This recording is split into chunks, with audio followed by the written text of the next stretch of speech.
This is MacroVoices with hedge fund manager Erik Townsend, the free weekly financial podcast targeting professional finance, high net worth individuals, family offices, and other sophisticated investors.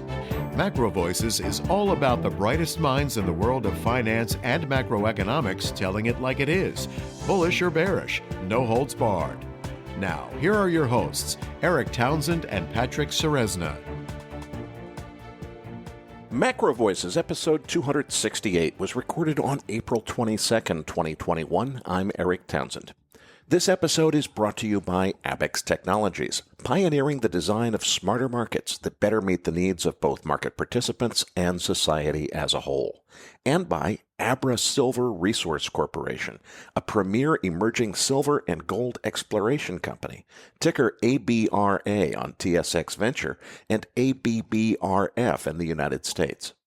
It's time for a crude oil special, and petroleum geologist Art Berman is back as this week's feature interview guest.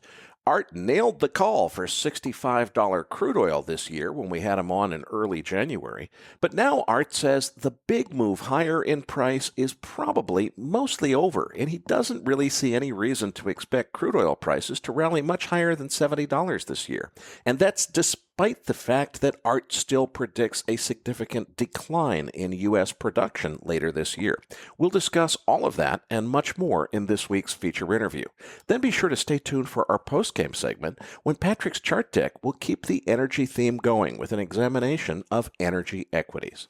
And I'm Patrick Ceresna. Now, Erik, the S&P 500 started this week just backfilling after almost 3 weeks of straight up. We've really just been consolidating, but it's not been a really deep sell-off by any means. Do you think there's something more to this, or is just the market taking a pause?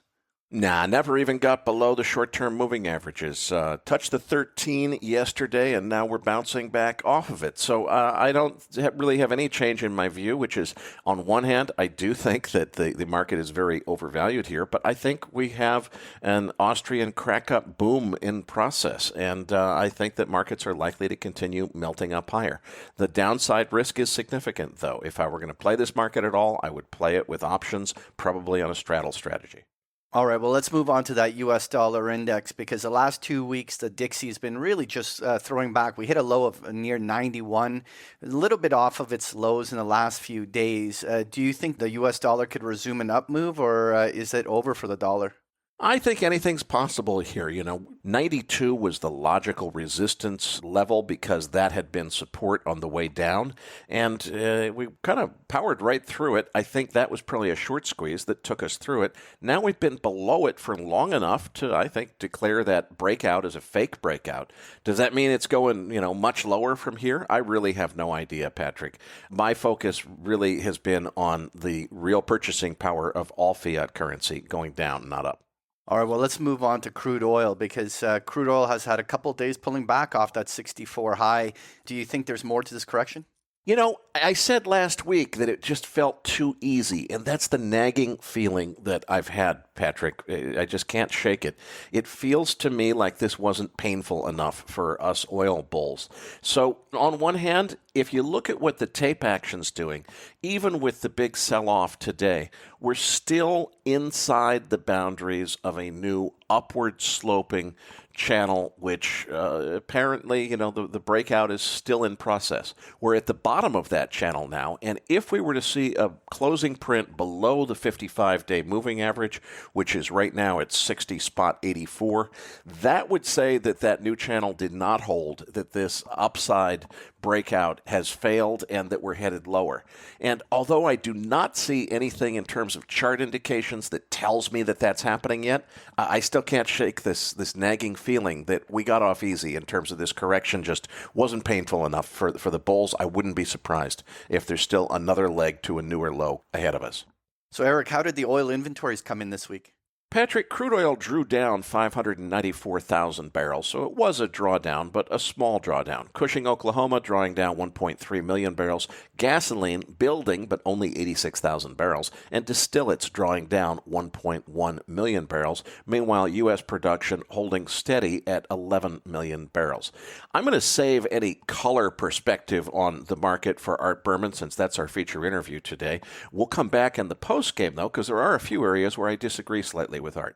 All right, well, let's move on to gold. We came a hairline away from printing 1,800 on the upside of gold. A little bit of a pullback today as we're recording.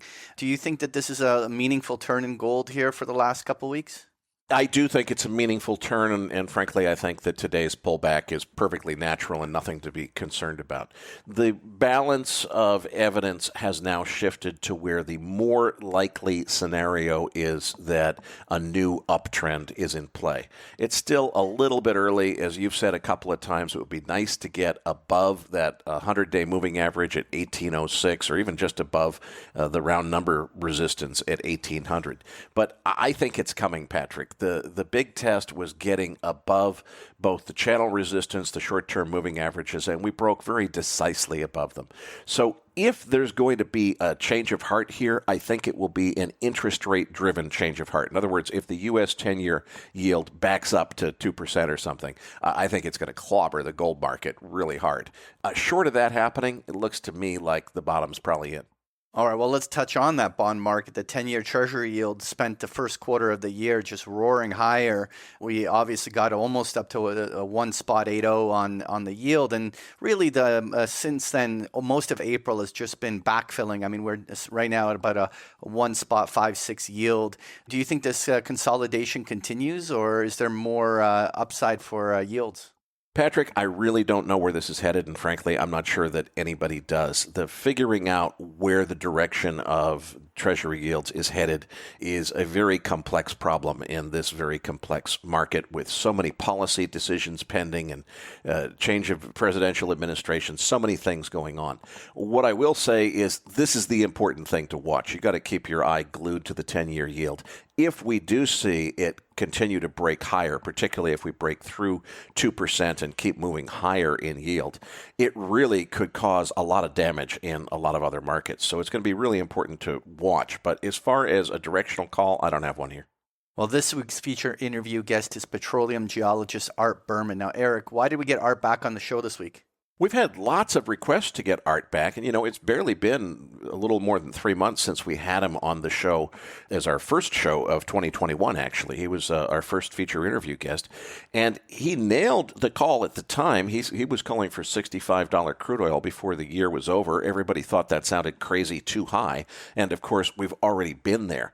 But he's changed his tune quite a bit, and we've gotten a lot of feedback from listeners saying, hey, Art's changing his tune. You guys got to get him back on the show for another update. So it was time to bring him back, and that's what we did. Well, Erik's interview with Art Berman is coming up as MacroVoices continues right after this message from our sponsor.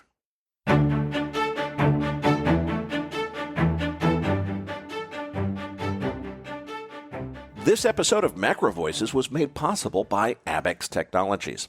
In addition to sponsoring MacroVoices, Abex also produces Smarter Markets, a podcast that airs every Saturday morning. Smarter Markets brings together the leading minds in macroeconomics, technology, and commodities to explore how capital markets can be redesigned to better serve market participants and society as a whole. Michelle Dennety's second episode of Smarter Markets is now live at smartermarketspod.com and features an interview with fellow cybersecurity mastermind Carolyn Wong, Chief Strategy Officer at Cobalt. This Saturday, I'll be back on Smarter Markets to introduce Michelle's co-host this season, Todd Buchholz. Todd is a world-renowned economist and has served as both White House Director of Economic Policy under George H.W. Bush and Managing Director of the acclaimed Tiger Hedge Fund. But you won't get Smarter Markets on your MacroVoices feed. You have to subscribe separately to Smarter Markets in your podcast app to receive this free podcast.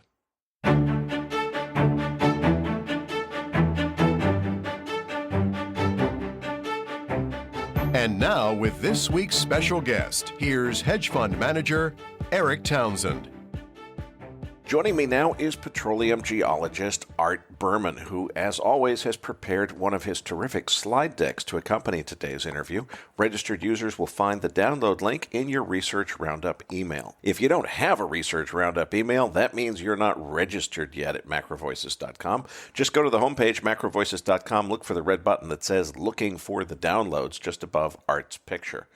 Art, it's great to get you back on the show and to dive into another of your slide decks. But let's start with the big picture. Last time we talked to you, you had been projecting a decline in U.S. production, which was running a little bit late. You said it might run even later than that, but you thought it was still coming at that point. And at that time, when we had you on in January, I think oil was in the 30s. You said it could go to 65 this year, and everybody thought you were crazy because that number was too high. And, of course, we got there not in the remaining 12 months of the year, but within the next 12 weeks we got to that number. So congratulations on getting a couple of calls right. But let's get the update. What do you see from here?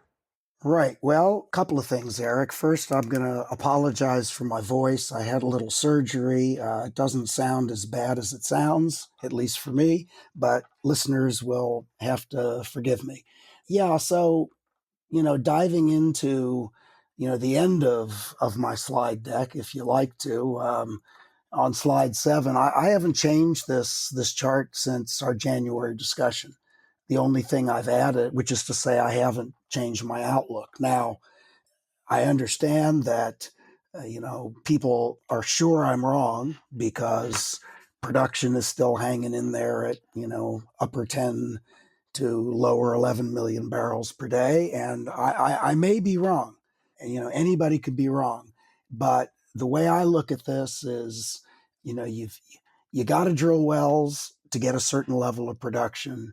Whatever you think about, the time shifting and all of that in this chart, we're at 323 oil-directed rigs as of March. And we had been between 800 and 900 to support 11 million barrels per day. So, simple math, you don't have to be a petroleum geologist, says, you're less than half the number of rigs you need to support the production that everybody thinks is going to keep on going. And unless there's been some kind of, absolutely magical technological breakthrough that I don't know about, I just don't see how it can happen. You just don't have enough gas in the tank to get you there. Now, obviously, the part I could be wrong on is when's it going to happen? Because, I don't honestly know. I don't think anybody really knows how many wells are being completed each month. The best we can do is the EIA drilling productivity report, which I study and analyze pretty carefully. And it tells me that, the rig count is still a darn good proxy for well completions and et cetera. So, I'm sticking to my story, Erik. Art, what you're showing here is an expectation that a deviation from the EIA outlook is going to occur, a downside deviation. And you're saying here that if the base case proves true, that deviation doesn't start till sometime in June. If the low case proves true, it might start in May, and it's not till July if it's the high case.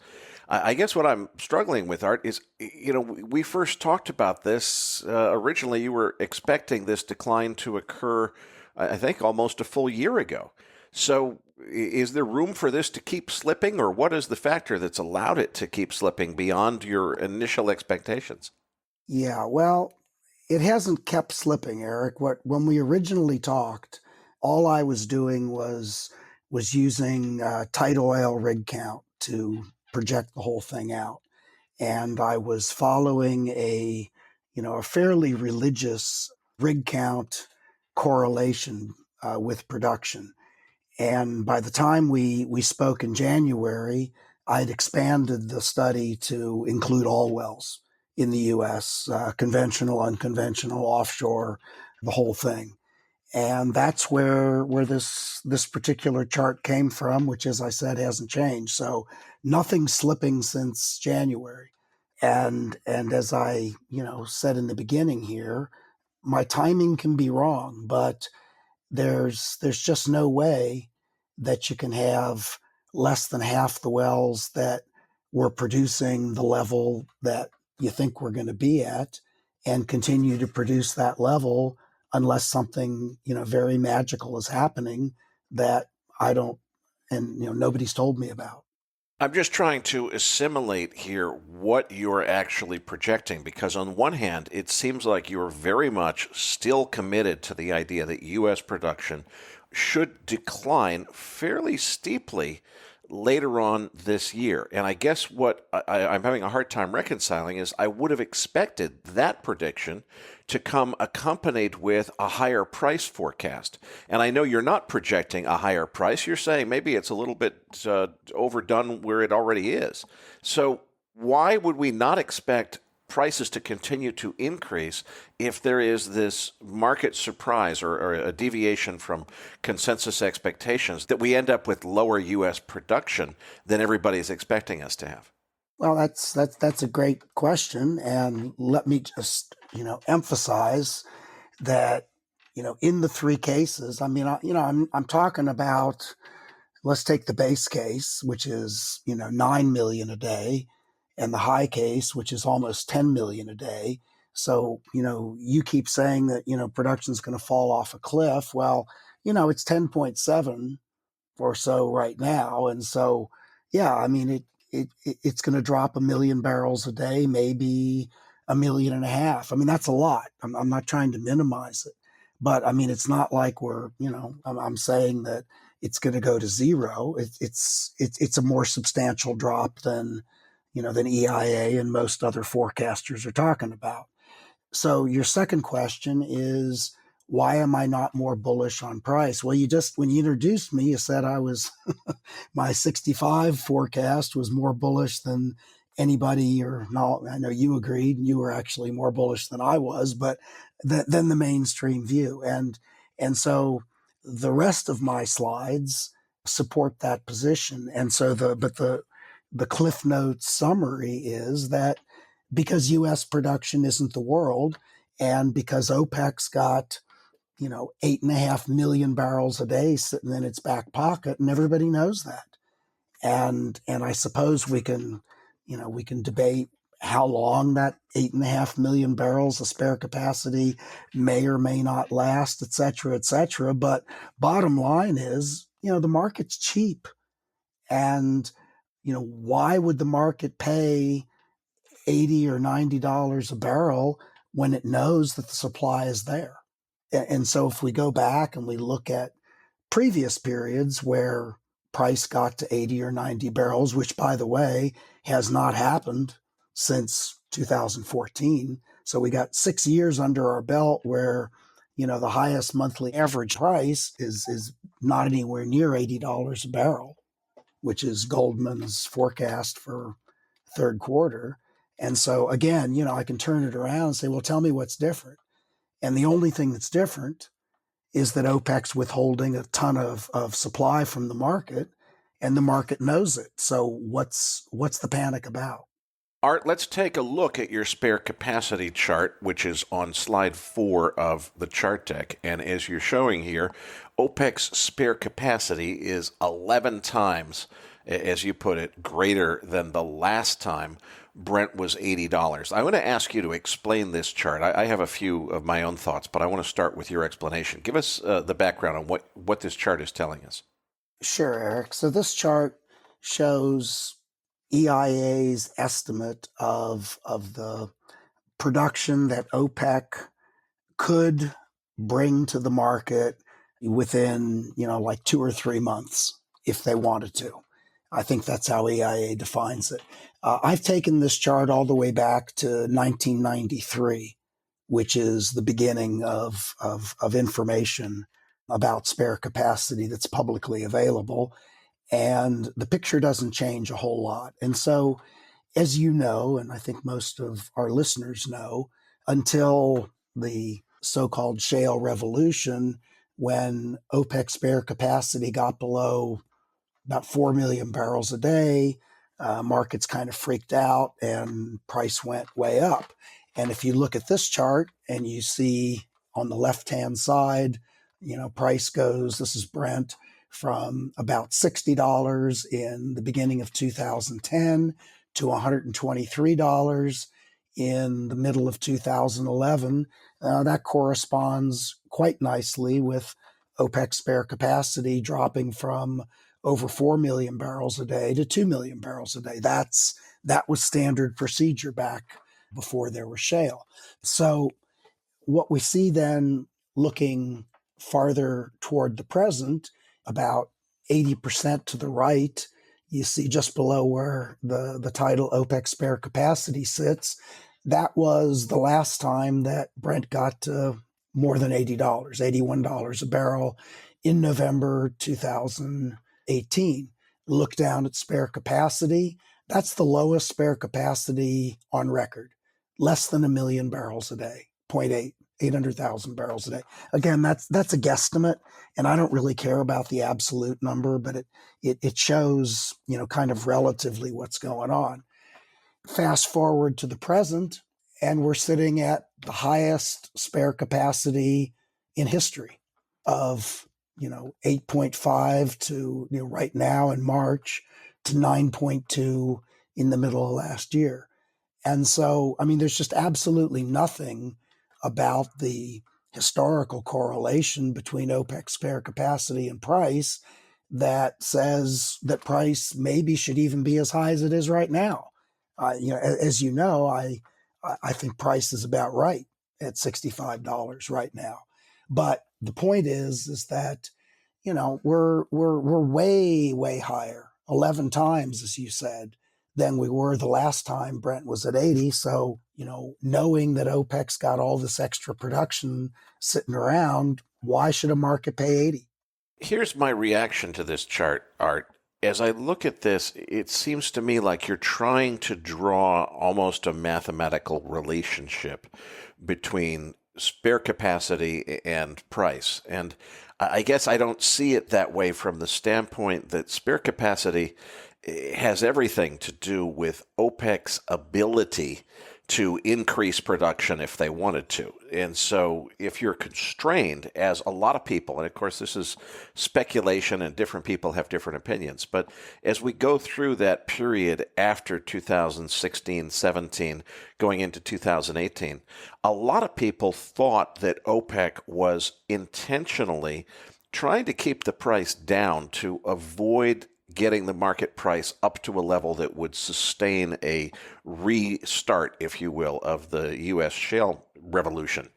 And so these days, it seems pretty darn clear they want higher prices, and they're ready to welcome higher prices. They're not trying to hold the price down in order to make sure shale doesn't get restarted. So it seems to me like you can't assume there's an inverse mathematical relationship between spare capacity and price. Spare capacity puts constraints on different actors in terms of what they can do at different times, but I don't think it equates to a ratio that should determine or project price. Do we disagree on that?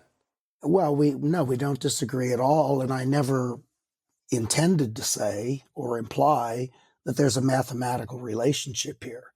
I'm just saying that, it's a very qualitative relationship. If OPEC's got 8.5 million barrels a day sitting in its back pocket, then we don't have a shortage. And so now the question becomes, what's the market willing to pay to try to get everybody else to, assuming that OPEC keeps perfect discipline, which is a whole nother conversation, but what's the market willing to pay to accomplish something, which is to say to get the rest of the world to find an additional 5, 6, 7, 8 million barrels a day that simply cannot be done in any kind of short order event. So in other words, you can keep increasing price, and it doesn't speed the process of getting more wells drilled. You get to a price where producers are making a profit, and we're there right now, and you can double the price, and they can't drill wells any faster. So why would the market be willing to pay for something that basically can't be accomplished? Well, we certainly agree that OPEC has the spare capacity that they could bring prices down if they wanted to. So, Or if they couldn't keep themselves together, if they couldn't maintain discipline. yes, if they were struggling to maintain the solidarity of the cartel itself, as some people feel that they are, that would be another factor. I personally don't think they're struggling as much as some people think when it comes to maintaining their solidarity and getting what they want out of the oil market. Art, let's move back to the beginning of the deck and talk about the demand picture and where it's headed. I look at demand on the right-hand side of slide number 2, and it seems like we're almost seeing by the end of 21, we're going to be back to above pre-pandemic demand levels. Is that true? And if so, why?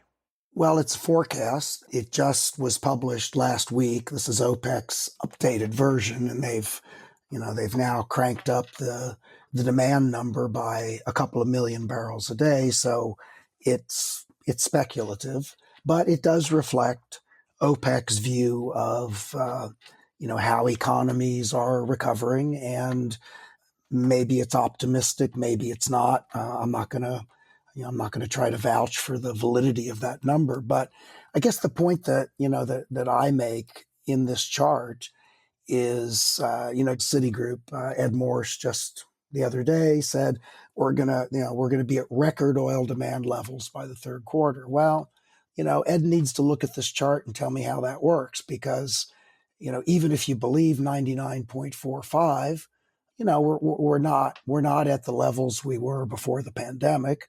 You can say, well, we're only 1.5 million or two below, but we're not at record demand levels. That's assuming that that this chart is accurate 3 quarters into the future.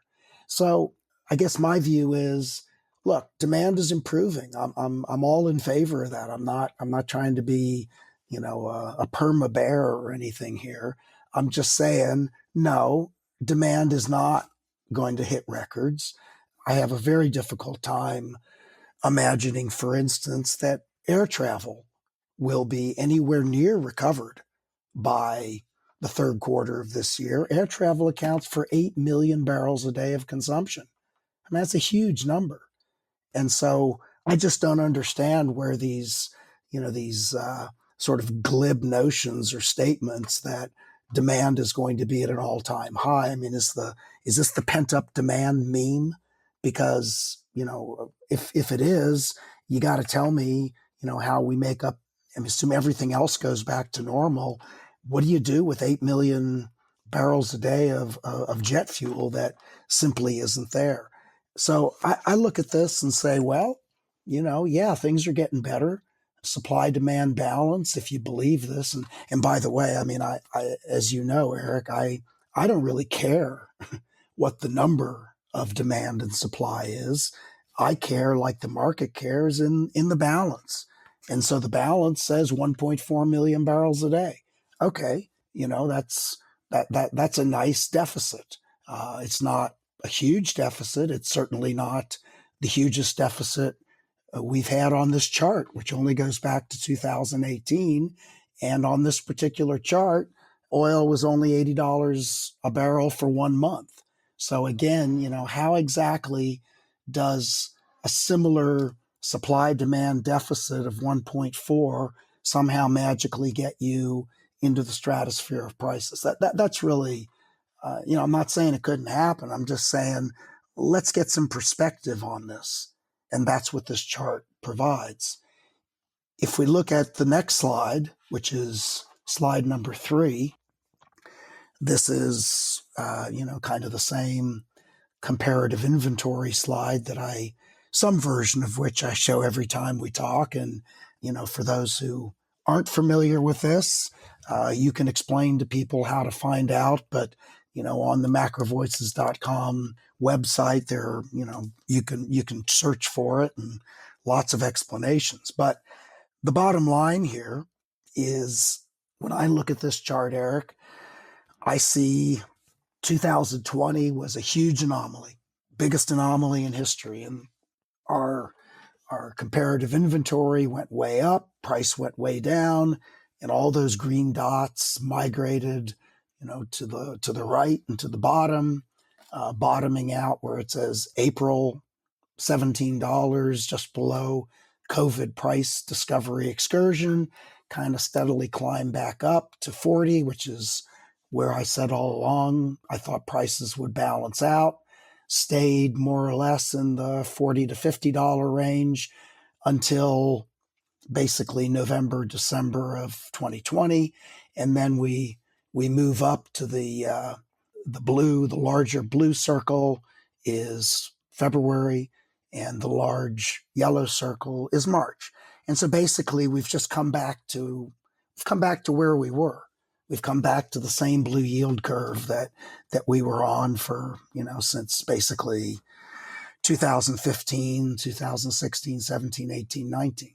So I look at this and I say, well, unless the market puts a completely different supply urgency on oil and it moves back up to the red curve, which hasn't ruled the market for 6 years, then we can move to as big a comparative inventory deficit as there has ever been. And we're still not going to get much above $70 a barrel WTI. Could the market change its mind and say, oh my gosh, push the alarm button, we're scared? Sure, it could. And we can argue about whether, if OPEC keeps their solidarity, will that happen or not? I don't think it will. You think it will? Fine. But all I'm saying is, looking at it where we are, where we have been for a long, long time, it just doesn't look to me like there's enough supply urgency going on to get us very far off that blue curve. So let's talk about what you see for the rest of this year in terms of price outlook. As we're recording on Monday, a few days before our listeners will hear this, we're looking at about 63.40 or so on WTI as we're recording this. Where are we headed? What do you think the highest price we'll see this year is? Well, I'm going to say I don't know, but if we're talking WTI, I can see $70.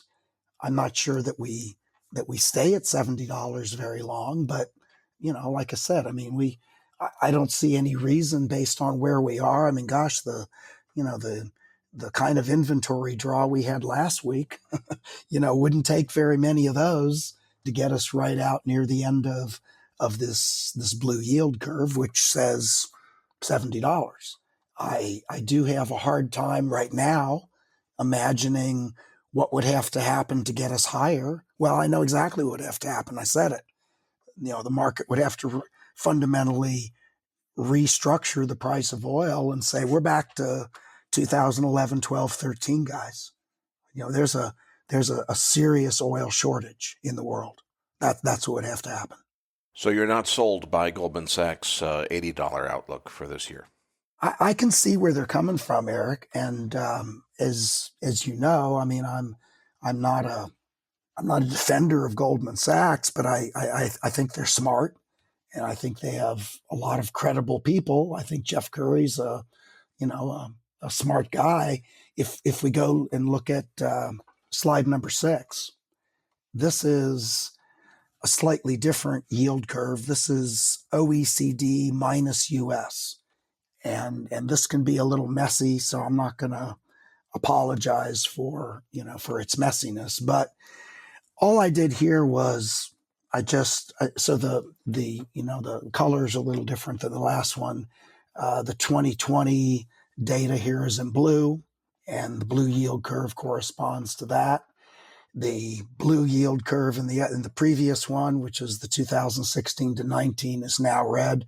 Forget about that. The 3 large dots above where it says 2020 yield curve, the 2 greens and the light blue, those are the 3 data points we have in 2021. And so what I did was I said, well, let's go out to where EIA, et cetera, forecast OECD minus US inventories, which is the far upper left-hand yellow circle. And let's make that $80. Let's just say that Curry and company are right. And then I just scaled everything between the present and that and back again using EIA's forecast with a scalar in there. And I said, Could it be? And the answer is, yeah, it could be. Again, this is Brent, not WTI, but that's fine. It could be. But even now, things don't go back to the previous higher supply urgency kinds of yield curve geometries that we were in, back when oil prices, when Brent was $110 to $125. So, it tells me qualitatively that, yeah, Goldman could be right. I don't think they are, but they could be right. And we're still not going back to a situation that we lived through in, the 10 years ago with oil price. Well, Art, we've been going out of order here. I think we've covered every slide except slide number 5, which, of course, is the rig count. Let's dive into this one. Right. So, Erik, let me just say before we talk about slide 5, let's talk a little about price formation. And so what we look at every day in the market is price discovery. Okay, so I read Bloomberg or Reuters or Platts or whatever, and the headline usually tells me oil price goes up $1.20 because of. There's a causal event in the current event chronology, that MBS had indigestion, or there was a big draw in the U.S. There's always some event, and that's fine. I mean, that's what traders trade on. Okay, so that's sort of the difference between weather and climate. So price discovery, trader says, well, I'll give you this if you give me that. And we play with that, and maybe price goes up for a couple of days, maybe even a week, comes back down because nobody's willing to take that price anymore. And so price discovery is part of price formation. Price formation is the way the market looks at things, not just the trading piece of it. And so when the market says, if there is a market, anthropomorphic market, which there isn't, but humor me here. Market says, I think we need to raise price. Why does the market think we need to raise price? Because the market doesn't see adequate supply given the global drilling activity, and it uses price as a signal to inspire or otherwise motivate producers to get busy and drill. And so looking back over time, this chart in slide 5, it shows the U.S. oil-directed rig count. And again, we can argue about whether that reflects the world or not, but it's not a bad proxy in my opinion. And we go to May of 2016, when the rig count dropped to, again, the U.S. oil-directed rig count, all offshore, shale, everything, dropped to 319. And so the market said, okay, guys, that ain't going to cut it. We need more drilling. And so the price started to rise. And WTI price is in blue and the rig count is in orange. So the price started to rise. It eventually got to $71 WTI monthly average. I think that was probably in June or July of 2018. And sure enough, it worked. The rig count, it rose and rose and rose, and it basically tripled. It went from 319 to almost 1,000. But you look, and when price increased from, say, $60 to $70, the rig count didn't follow suit. The rig count flattened out. And so the point is that increasing price after a certain point doesn't get more rigs drilling, because there's only there's a mechanical limit and a capital limit to how many wells can be drilled at a time. So you look at this thing, and what it says is that, during that whole period of shortage from early 16 to the end of 19, the average WTI price was $54. Well, 2-3 weeks ago, the Dallas Fed took a survey of 120 or so U.S. oil companies and said, what price do you need to make money? And they said $52. I don't know if that's the right number or not, but that's what they said. So we are now $13 above what they need to make a profit. Does increasing price beyond the point they can make money necessarily get more wells drilled? And I say, the market says, no, it doesn't. And so, this is sort of like you get on an elevator and, guy pushes the 10th floor and the doors haven't closed yet. And he decides to push the 10th floor again and again and again. Well, the elevator's already got the signal, man. Pushing 10 5 times, 6 times, 7 times isn't going to get you there any faster. So the market has pushed the button. It said $65. And it can push the button over and over again. It can say $70. And it doesn't get the elevator moving any faster. The elevator's still going to get there when it gets there. And that's, to my way of thinking, that's how price formation works. It's not a capricious thing. It can't be whatever somebody thinks it can be. I mean, they can think it can be whatever they want it to be. But again, markets are cheap. Markets don't want to pay any more than they have to pay. And I think markets know that making it 80 or making it 90 doesn't get more wells drilled. Art, let's go back to slide 2 and take a look at these supply and demand graphs in a little bit more detail. So you're saying that this demand projection of 99.45 or whatever the number is that's showing there for the fourth quarter of 21, that is reflective of dramatically reduced aviation. So in other words, what they're saying here is they expect a dramatic, huge, first time ever, massive outperformance of demand, higher than it's ever been before adjusting it for the aviation business being slowed down. Is that realistic? I mean, why would that be? Is it because we're expecting so much else that people can't fly, so they're driving instead? I mean, I'm having a hard time reconciling this. Yeah, I'm with you, Erik. I mean, I don't know how much political thinking goes into OPEC's numbers and how much it's just straight technical work. But I look at the weekly data that the U.S. publishes, and I mean, last week was pretty darn interesting. I mean, aside from the big inventory draws and everything like that if you just looked at product supplied, how much stuff's coming out of U.S. refineries, we got to pre-COVID levels. Actually, we got a little bit higher when you consider everything, including jet, gasoline, residual propane, distillate, other oils, all that stuff.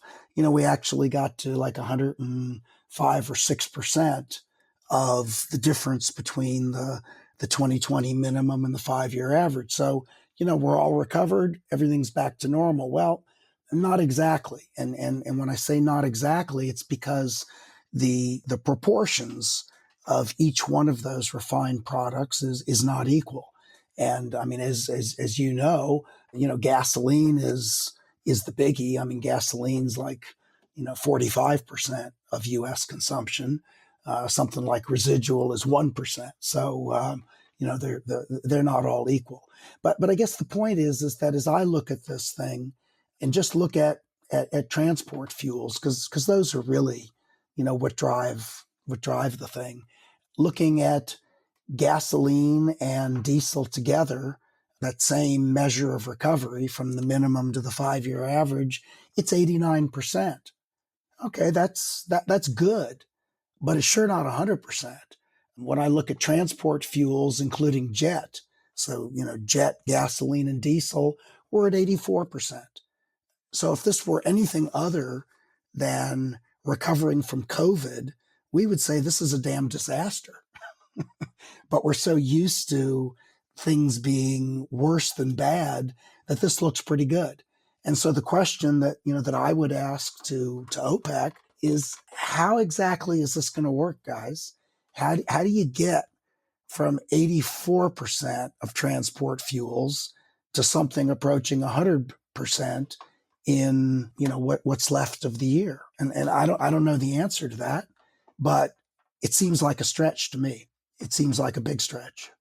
For my final question, Art, I want to stretch the timeline out quite a bit here and talk about longer term, how we see this demand and supply balance being resolved over the next decade, because a lot of people are in agreement that, look, we got to do something about changing the world's dependence on fossil fuels and electrifying the economy. There seems to be pretty darn solid consensus around doing something to make the world a less fuel-dependent place. Some people think that that means that the price of oil and finished products is going to go down dramatically because demand will be decreasing as we electrify. I tend to think this goes in the other direction, where we're going to have an energy crisis as we electrify, because those people that are still stuck on gasoline vehicles are going to be buying gasoline at a time when the investment community already moved on from petroleum production and refining, and there's not enough capacity because everybody thought it was being phased out. How do you see this? Do we end up with the last few years of petroleum being the primary energy source for the economy, with expensive petroleum or with cheap petroleum? I read the Wood Mackenzie report that, said that oil's going to be, $40 a barrel by, I can't remember, 2040 or 2050, for the reasons that you just described, Erik. And, my comment on Twitter was, stunningly energy blind. And that's the way I look at what you're describing. Just to be clear, I take climate change very seriously. I think it's a big problem, bigger than a lot of people certainly in my oil and gas industry do. I'm completely on board with, getting more aggressive with renewables and electrifying things. But then there's the pragmatic side of me that says, well, let's make sure that everybody understands what they're signing up for, because I am absolutely confident they don't. So the perception is, oh, well, this is going to be great. We're just going to get rid of oil and gas and coal and all this nasty stuff, and we're going to somehow figure out, how to electrify everything. And life is going to go on pretty much the way it is right now. Very high standards of living. I want to turn on the football game or the hockey game or the soccer game. The power's there. I want to go someplace. Maybe I get in my Tesla or my Volt or something instead of, my gasoline powered car, and everything's just great. And what I'm saying is, no way. I mean, we are talking We know you about, drive a Tesla on your trips to the oil patch, Art. Yeah, right, exactly. I drive a Ford pickup that's powered by a Tesla engine.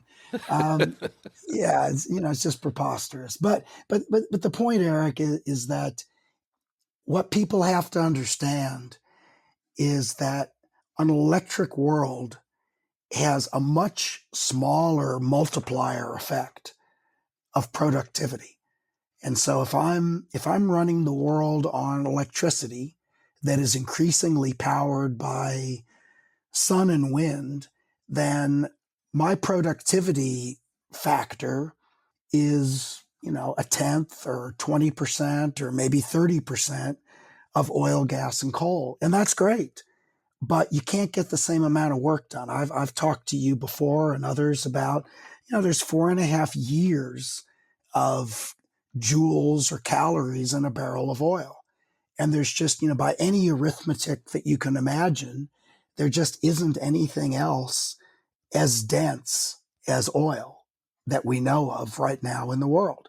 And you want to go to a less dense energy source, you can do that. But you better expect lower productivity output. What does that mean in simple terms? It means basically you're not going to have economic growth. There's just no way that the economy can grow. I mean, the economy before oil, gas, and coal, the world was basically in a subsistence economy. And everybody was fine with that. Well, I mean, there's a lot of poverty, but people were generally fine with that because that's all they knew. And all of a sudden, I mean, the Industrial Revolution was much more of an energy revolution than it was anything else. The technology simply was what it always is. It's a way of getting energy into work. And so what really happened was that with 4.5 years of human labor in a barrel of oil, no matter what the price of gasoline is, you can just do a whole bunch more for a whole lot less than you ever could before. And that's what made the world economy grow the way that it has, particularly since World War II. And if people expect to phase out that, that super adrenaline boost that you get from fossil energy into something that gives you, not even a very good buzz, then you're wrong. And again, I'm not arguing whether it's a good thing or a bad thing. It's just physics. And so what I fear is that people they're going to commit to this because that's the direction we're going. And then when they find out that, gee, not only isn't the economy growing, it's flat or it's even declining. Well, where's our Trump or Bolsonaro now to get rid of all these corrupt elites that lied to us? I mean, how many people who support renewable energy would also agree to support zero economic growth? I don't think very many. Certainly not in the rank and file. So, back to your question, can we somehow retire 350 million gasoline and diesel burning vehicles in the United States in the time frame that people think we can? No way. And if you're right, Erik, and that the supply diminishes because there's no investment, then gasoline and diesel become very expensive, and people are going to be pissed for a different reason. Well, Art, I can't thank you enough for another terrific interview. Before I let you go, tell us a little bit more about artberman.com. There's a free blog there, which I strongly recommend that everybody subscribe to. What else can they find there? Yeah, so aside from the blog, Erik, there are a number of relatively low-price subscription options. So I publish a weekly oil storage and comparative inventory report that gives you, 10 or 15 charts and my latest insight. There's a similar product for natural gas storage and comparative inventory. And then there's a monthly newsletter that gives you sort of the high-level view of how things that have happened this month affect where oil and energy are taking us. And, all of those, any of those products, like the newsletter costs you something like $200 a year. It's not a super expensive thing. That's what artberman.com is. And most of the raw material is posted on Twitter. If you want to take the cheap seats, be, sort of hard to put it all together without my interpretation, but I don't hold back too much in terms of putting my data out there. Well, Art, we look forward to getting you back on the show in a few months for another update. Patrick Ceresna and I will be back as MacroVoices continues right after this message from our sponsor.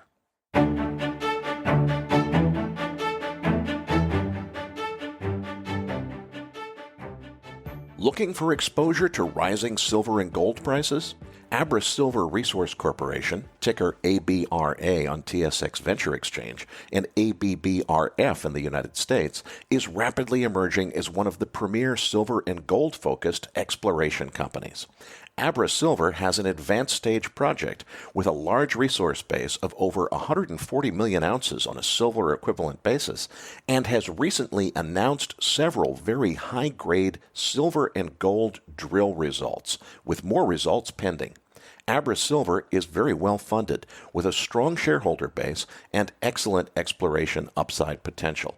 Visit abrasilver.com for more information.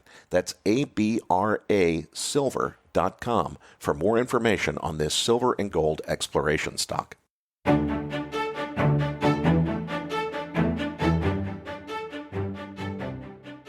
Now, back to your hosts, Erik Townsend and Patrick Ceresna. Erik, it was great to have Art back on to give us an update on where he stands in these oil markets. Where do your opinions differ from his? Well, I guess where I see the main difference is I don't hear Art talking about secular inflation as a driver of commodities generally higher. And I think that's a big part of the story. And frankly, I think that's the reason that we saw Art's $65 end-of-year oil price target realized so much earlier than it was intended. So I think that that's a big driving factor in the market. Now, Art is still saying that he expects a reduction of U.S. production. It sounds like he doesn't think that's going to drive prices markedly higher. I think it's a little bit of a crapshoot here, Patrick. We do definitely have a growing concern in the market that, hey, people have realized just because there are vaccines, that doesn't mean that the pandemic is over. It's not time to forget about it. There really is still an issue here. There are a lot of people, I think, that are taking pause, but I think that we are going to see another significant leg higher. That's the one place where Art and I disagree. I think the way Art sees it is his comparative inventory model is telling him this is where prices should be. We already got there. The market's already gotten us to where the price is supposed to be. It's not probably going much higher. I think that may be true in terms of just the oil fundamentals that are driving it. But when you consider the macro drivers as well, I think all commodity prices, including oil, are moving much higher. And that's based on a secular inflation view. If it turns out that we're wrong about secular inflation, then for sure Art's going to be right about prices having maybe already topped out or close to topped out for this year. I don't think it's going to go that way, though. We'll see what happens. But Patrick, what I want to do right now is dive a little bit deeper into some charts and look at these energy markets, both the commodity as well as the stocks in the energy production sector. Listeners, you'll find the chart deck linked in your Research Roundup email. If you don't have a Research Roundup email, it means you're not registered yet at macrovoices.com. Just go to our homepage, click the red button that says Looking for the Downloads. Patrick, the title of the slide deck is Scanning the Energy Markets. Scan away, my friend. All right. Well, you know what? I wanted to take a deeper dive into the entire energy complex just beyond looking at oil alone. But even on page 2, the first thing we start off with is that oil chart. And we were just talking about it at the start of the show during the market wrap. And you were talking about that you didn't think that there was enough pain yet for a lot of the oil traders off the highs. And I find it really interesting when we look at this chart. What I did is put the volume profiling to show where all the highest volume consolidations have actually happened. And we're right now in this pocket in between, you can round it to this kind of $59 to $64 range where much of the consolidation has occurred. And I find it interesting that we're right in that pocket. And it continues to be like a really important point to find out which way this market breaks higher. Now, I've been a suspect that there's room for us to temporarily dip below 60 and below that 50-day moving average as we, could potentially correct down into the mid 50s on just a little kind of washout of short-term traders before we get an upside. But when we get through the rest of the charts, it's really interesting that many of the other markets have already engaged in this deeper correction, and oil really has not played along. It'll be interesting to see whether this ends up just being a big sideways consolidation in oil, and then somehow a new bull breakout ensues off of that. And so I'm definitely watching that 50-day moving average in this consolidation zone, and it'll be really interesting to see if oil could put together a meaningful breakout above 64. What's your take on that? Patrick, something I've noticed about oil markets is when you see a sideways consolidation, and a perfect example of this is the one that we had last summer. When you see that sideways consolidation where the market's going to trade sideways for a while and then it's going to move higher, usually what happens is the lowest point in that consolidation, the lowest print that you get comes right at the end, and then it's all uphill from there. We didn't get that this time. We did get a last dip lower, if you will, that we had last week, but it wasn't all the way back down to that 57 spot 24 or whatever the number was from a couple of weeks ago. We haven't had that one last push to a new low, which usually would be, what I would think of as where the consolidation ends and where the uptrend begins. what we've seen here, it's been way too comfortable for me and for the other oil bulls. I don't feel like the weak hands have been shaken out of this market yet. It feels to me like it's still coming. Well, what I wanted to do is on page 3 talk about the actual crude oil term structure. And obviously, there's a lot of periods where crude oil trades in backwardation, but this is a very clear backwardation. There's not even a little bit of contango at the front of the curve. It's just straight down where the belly of the curve going 3-4 years out is still $50 oil. How do you interpret this, and why do you think it's so steep, or is it steep? Am I just misreading it? Well, Patrick, let's start by refreshing our listeners' memory on the term structure chart and how it works, because not everybody who is not a commodities trader really has seen this type of chart. Each one of those little yellow dots is the current price of a different crude oil contract. The first dot at the left is the May delivery contract. That's the front month, as we call it, because it's at the front of the queue there. And then each subsequent contract has a price. And if you go 5 years in the future, as you say, the price is only $50 or so.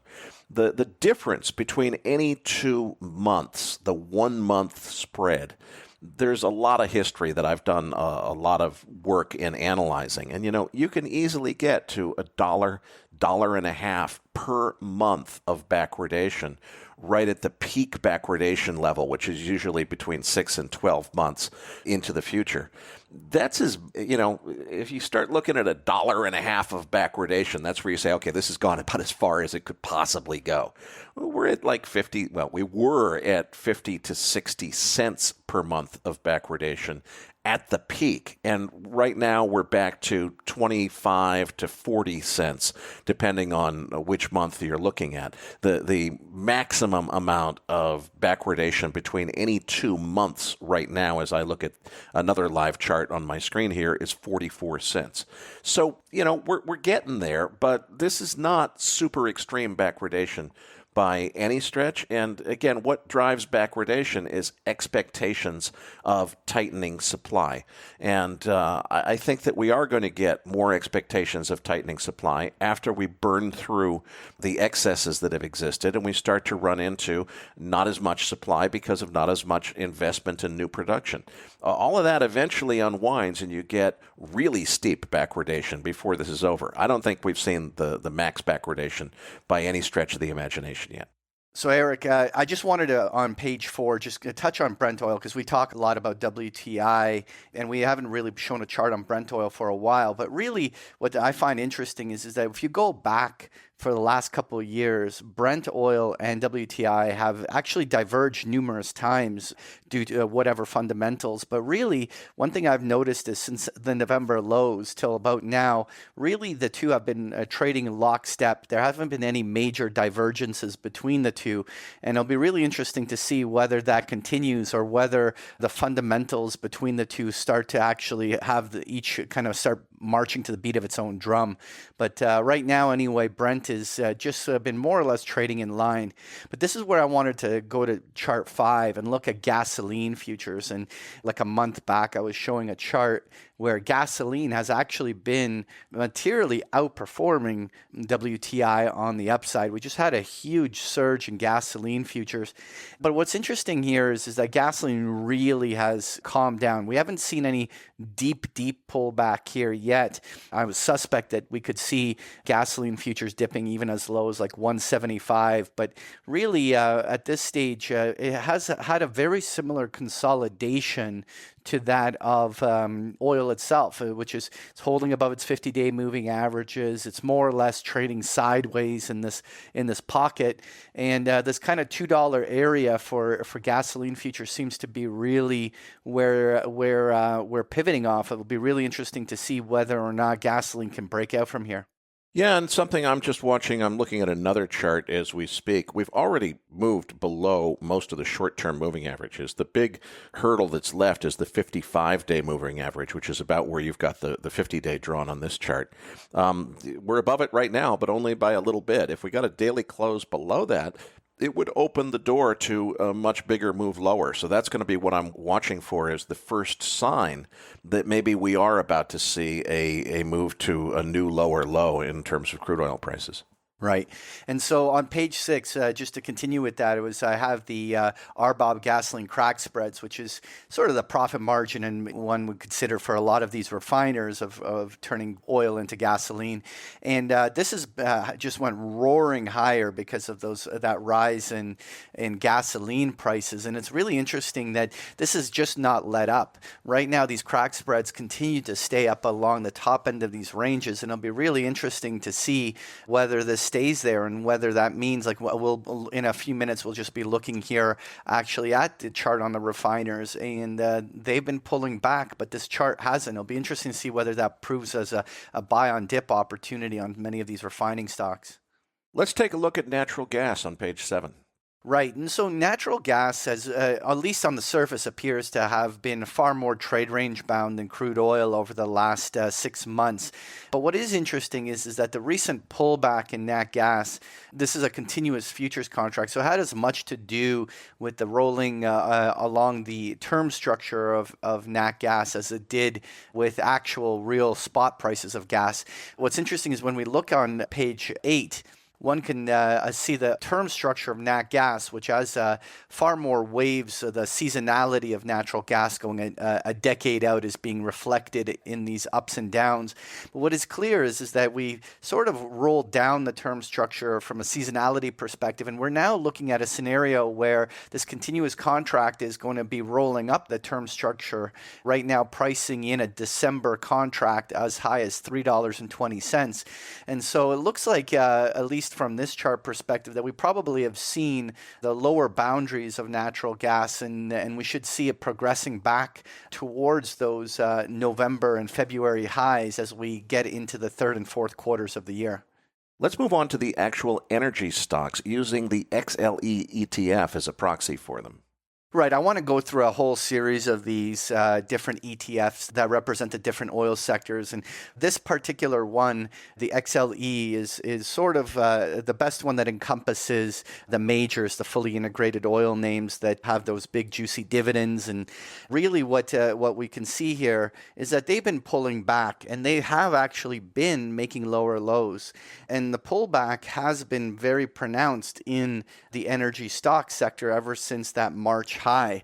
But what's interesting is that when we go and compare that to the XOP, which is the Spider Oil and Gas Exploration and Production ETF, this has been an even deeper pullback. I mean, we've seen this ETF pull back from $92 down to a low of $72 during this consolidation.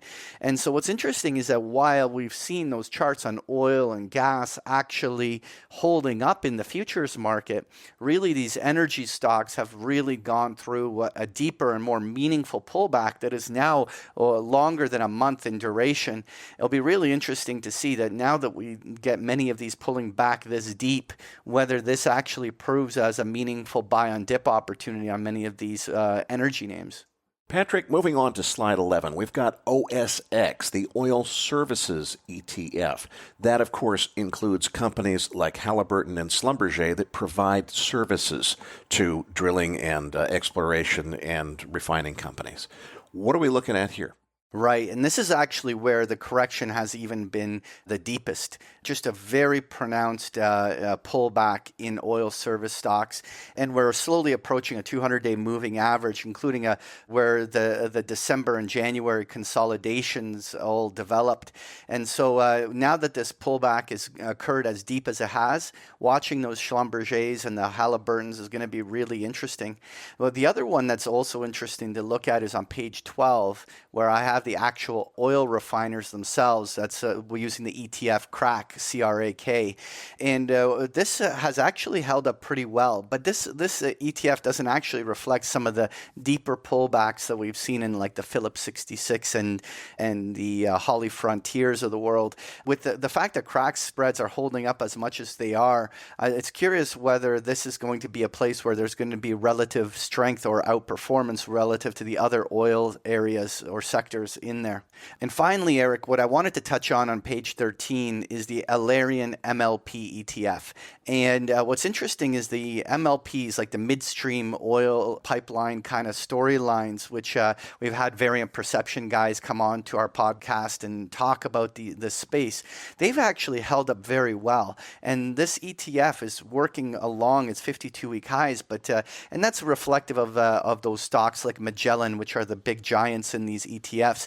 But when you go to some of the individual names like the BP Midstream or Phillips 66 Midstream or Shell Midstream, some of them are actually breaking to 52-week highs when they have these big juicy dividends and that they pay out, distributions anyway that they pay out.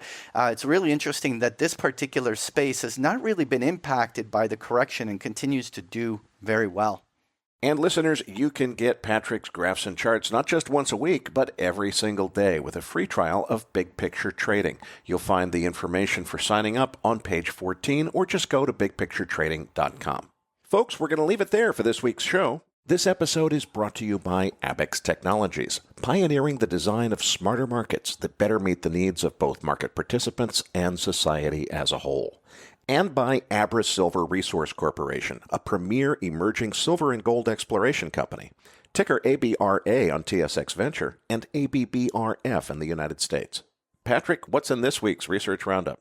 Well, today you're going to find the transcript for today's interview as well as a link to Art's slide deck and the charts we just discussed in the postgame. There's also a link to an article on the energy sector seeing a blowout quarter, as well as a link to a Variant Perception article on the U.S. overheating risk. So you'll find this and so much more in this week's Research Roundup. That does it for this week's episode. We appreciate all the feedback and support we get from our listeners, and we're always looking for suggestions on how we can make the program even better. Now, for those of our listeners that write or blog about the markets and would like to share that content with our listeners, send us an email at researchroundup@macrovoices.com or tag it with the MVRR hashtag on Twitter, and we will consider it for our weekly distributions. If you have not already, follow our main Twitter account at MacroVoices for all the most recent updates and releases.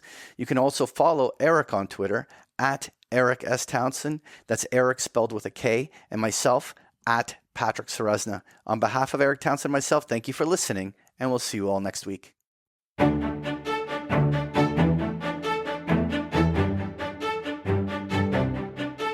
That concludes this edition of Macro Voices. Be sure to tune in each week to hear feature interviews with the brightest minds in finance and macroeconomics. Macro Voices is made possible by sponsorship from BigPictureTrading.com, the Internet's premier source of online education for traders. Please visit BigPictureTrading.com for more information.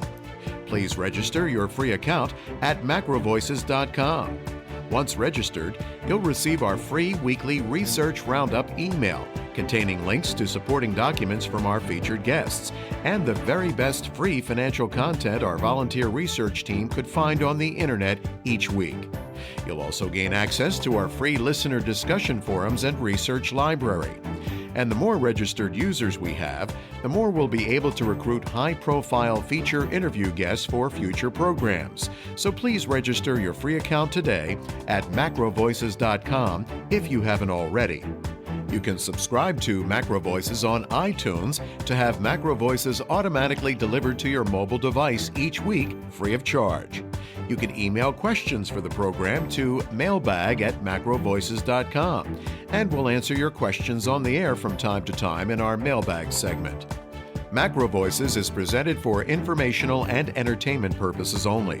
The information presented on Macro Voices should not be construed as investment advice. Always consult a licensed investment professional before making investment decisions. The views and opinions expressed on Macro Voices are those of the participants and do not necessarily reflect those of the show's hosts or sponsors. Macro Voices, its producers, sponsors, and hosts Erik Townsend and Patrick Ceresna shall not be liable for losses resulting from investment decisions based on information or viewpoints presented on Macro Voices.